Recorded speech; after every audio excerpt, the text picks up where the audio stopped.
ಏನು ಏನು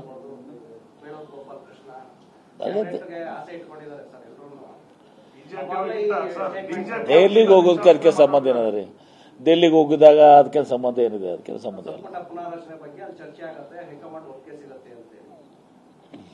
ನೋಡಿ. ಸಿಎಂ ಅವರು ಹೋಗಿದ್ದು ಅನೇಕ ಮೀಟಿಂಗ್ ಸಲುವಾಗಿ, ಪಕ್ಷದವ್ರನ್ನೂ ಚರ್ಚೆ ಮಾಡ್ತಾರೆ. ಸಂಪುಟ ಪುನರಾಚನೆ ಆಗಲಿ ಇದು ಆಗಲಿ ಅದು ಮುಖ್ಯಮಂತ್ರಿಗಳಿಗೆ ಮತ್ತು ಹೈಕಮಾಂಡಿಗೆ ಬಿಟ್ಟಿರುವಂಥದ್ದು, ಪ್ರೆರೋಗೇಟಿವ್ ಅವ್ರದ್ದು. ಆದರೆ ಮುಖ್ಯಮಂತ್ರಿಗಳು ಡೆಲ್ಲಿಗೆ ಹೋದಾಗ ಇವರು ಸ್ಟೇಟ್ಮೆಂಟ್ ಕೊಡ್ತಾರೆ ಅನ್ನೋದು ಅದು ತಪ್ಪದು, ಸರಿ ಇರ್ತದಲ್ಲ. ಅದು ಕಾಕತೀಳ ಇರಬೇಕು ಅಷ್ಟೇ, ಮತ್ತೇನು. ಯಾಕೆ ಎಲ್ಲರಿಗೂ ಆಸೆ ಇರ್ತದೆ, ತಪ್ಪೇನಿದೆ ಅದರಲ್ಲಿ. ಎಲ್ಲರೂ ಸಮ್ಮತರಿರ್ತಾರೆ, ಎಲ್ಲರಿಗೂ ಹಕ್ಕಿದೆ, ಇರ್ಬೋದು, ತಪ್ಪೇನಿದೆ. We at East Point Group of Institutions offer a wide range of courses that provide limitless opportunities, building skills over 2 decades.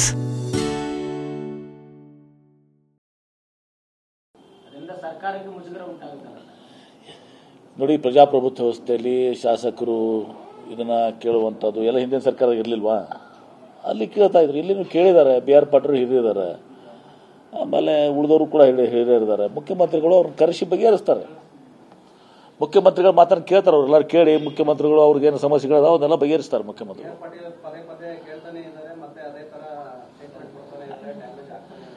ಇಲ್ಲ, ಒಂದು ನೋಡಿ, ಜಂಬೀರ್ ಮಾತಾಡಿ ಯಾವುದೋ PA ಮಾತಾಡಿದಂಥದ್ದು ಅದೇನು ಸತ್ಯಾಂಶಗಳನ್ನ ತಿಳ್ಕೊಳ್ಬೇಕಾಗ್ತದೆ. ಸತ್ಯಾಂಶಗಳನ್ನ ತಿಳ್ಕೊಳ್ಳೋದೇ ಮಾತಾಡೋದಂತ ತಪ್ಪಾಗುತ್ತೆ. ಈಗ ನಾನು PA ಅಂತೇಳಿ ಯಾರೋ ಮಾತಾಡಿದರೆ ಅದು ನಾನು ಆಗಿರೋದಲ್ಲ. ಅದರಲ್ಲಿ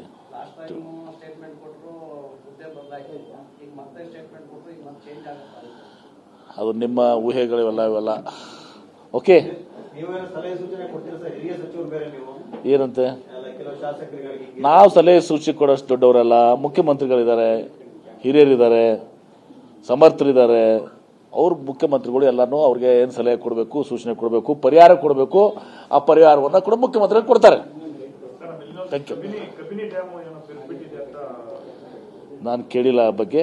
ಅದ್ರ ಬಗ್ಗೆ ತಾಂತ್ರಿಕ ಹಾಗೇನಾದ್ರಿದ್ರೆ ತಾಂತ್ರಿಕ ಇದನ್ನು ಪಡ್ಕೊಂಡು ಅದಕ್ಕೆ ರಿಪೇರಿ ಮಾಡಬೇಕಾಗ್ತದೆ. ಮತ್ತು ಈಗಾಗಲೇ ಇದರಿಂದ ವರ್ಲ್ಡ್ ಬ್ಯಾಂಕ್ನಿಂದ ಡ್ಯಾಮ್ ಸೆಕ್ಯೂರಿಟಿ ಒಂದು ಸ್ಕೀಮ್ ಒಂದು ಕೂಡ ಒಂದಿದೆ. ನೋಡೋಣ, ನಾನು ಮಾಹಿತಿಯನ್ನು ಪಡ್ಕೋತೇನೆ. ನಾನು ನಿನ್ನೆನೂ ಕೂಡ ಯಾರಿಗೂ ಮಾತನಾಡಿದ್ದೀನಿ ಡೆಲ್ಲಿಯಲ್ಲಿ ಇವತ್ತೊಂದು ದಿವಸ. ಬಹುಶಃ ಕೆಲವೇ ದಿನಗಳಲ್ಲಿ ಅವರು ಈ ಸೈಟ್ಸ್ ಏನದಲ್ಲ ಅದನ್ನ ಬಗ್ಗೆ ನಿರ್ಣಯಕ್ಕೆ ಕೂತಾರೆ. Thank you.